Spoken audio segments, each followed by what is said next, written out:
Great are your judgments and hard to describe, therefore uninstructed souls have gone astray. For when lawless people supposed that they held the holy nation in their power, they themselves lay as captives of darkness and prisoners of long night, shut in under their roofs, exiles from eternal providence. For thinking that in their secret sins they were unobserved behind a dark curtain of forgetfulness, they were scattered, terribly alarmed, and appalled by specters. For not even the inner chamber that held them protected them from fear, but terrifying sounds rang out around them, and dismal phantoms with gloomy faces appeared. And no power of fire was able to give light, nor did the brilliant flames of the stars avail to illumine that hateful night. Nothing was shining through to them except a dreadful, self-kindled fire, and in terror they deemed the things that they saw to be worse than that unseen appearance.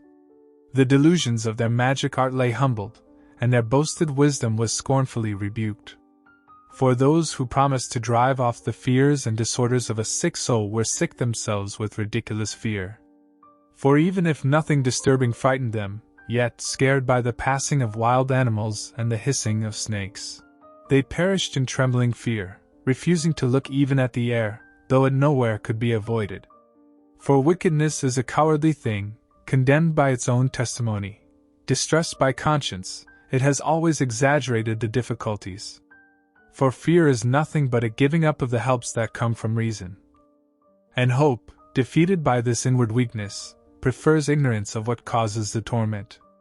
But throughout the night, which was really powerless and which came upon them from the recesses of powerless Hades, they all slept the same sleep.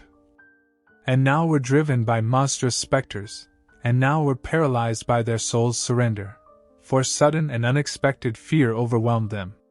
And whoever was there fell down, and thus was kept shut up in a prison not made of iron. For whether they were farmers or shepherds or workers who toiled in the wilderness, they were seized, and endured the inescapable fate, for with one chain of darkness they all were bound.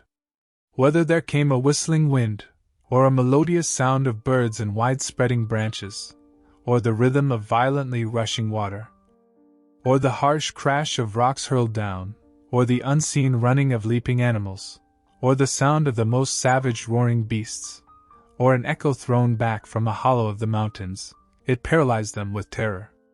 For the whole world was illumined with brilliant light, and went about its work unhindered, while over those people a lone heavy night was spread, an image of the darkness that was destined to receive them, but still heavier than darkness were they to themselves.